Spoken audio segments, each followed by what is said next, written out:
Hey guys, welcome back to Scott's Derby Garage. Today I'm going to show you the aftermath from Dresden Derby, and I'll just give you guys a little rundown on how the truck looks and what happened. So, first off, here's what the truck looks like right now. I fixed it a little bit already, but it still needs a rear axle. So the first thing that broke, someone backed into me real hard, if you can't tell, and it broke the ball joint up here. So got a new arm off Amazon and just threw it in there because it was like the same price as junkyard part. Here's that control arm, and just kind of snapped clean off. This was me trying to cut out this one and put in an aftermarket kind of press in, but nope, GM made these like sealed from the factory, so I had to put a whole new arm in. But luckily I got those bolts out, and then we just got the whole control arm out. This little guy here was my main issue. It's a pretty sweet crack, actually. I don't know if you can see the splines are a little twisted. This is a pretty sweet spiral crack here. But yeah, someone hit me right in the back wheel. I'll go over here and show you guys that. And that snapped my axle. Oh yeah, here's the other half.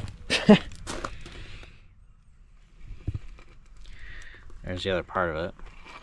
And that's a pretty good shot. I haven't actually looked at this too much. But because these are doubled and tubed, this actually still has air in it. So it's going to be good to go. We're going to throw it back on. Now that was in this right rear corner, but I actually had the diff cover off, and I was taking out everything, and I wanted to make sure that nothing was damaged on this side, so I actually took out this axle and threw it back on this side because they're the same. So I made sure everything was all good. I'll show you guys a picture of what that looks like inside. I did weld it, so they both move at the same speed all the time, forwards and backwards. So luckily that didn't get damaged. It was just the axle that broke. So at least that was replaceable, and I should be getting that tomorrow, and then we'll throw it in. But here's a better overall view of the truck. I definitely use the back end. This box I got, I did a deal with a guy on Marketplace, sold it and swapped it. So this is his old box. I can't believe he was like driving on the road with this thing. There's like nothing in here. So it did about what I thought it was going to do. I think the tailgate was holding up better than the rest of it. The rear bumper did go like straight down. So I think we're gonna end up cutting this off and then maybe hammering out the back of these fenders a bit more, and it should be able to go one more time. That's our hope, at least. This is now a week before Clinton, and see, nothing really moved in here. We're now a week before Clinton, and it's looking good. We just got to do some more modifications, throw that axle in, bend some more metal, and then should be good to go. Under the hood here,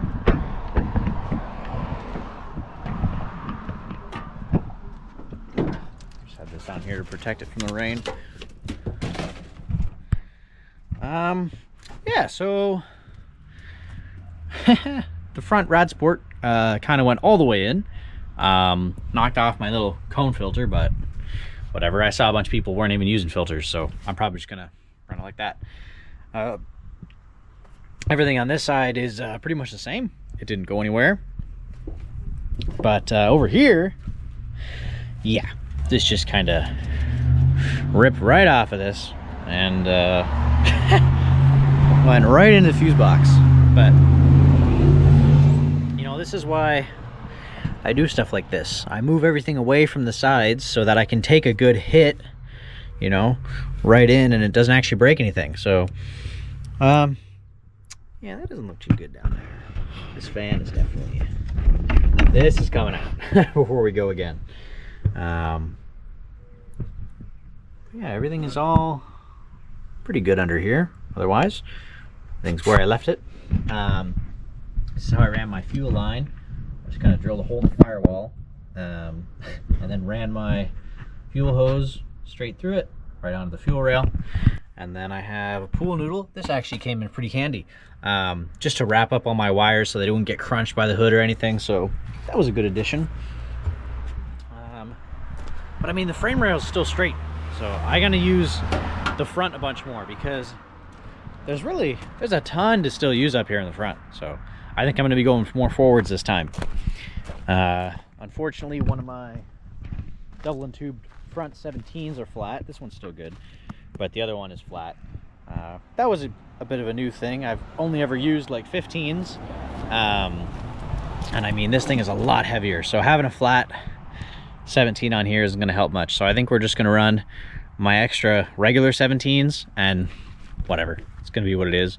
I think I might have put this door plate a little too high. Looking back at it now, because I did get hit here, but luckily I was fine. I didn't get hit by anything, so that's all good. Like inside here, I shoved an old seat down in here. I was perfectly fine. I mean, I was moving back and forth a bunch, but I was nice and cozy in here.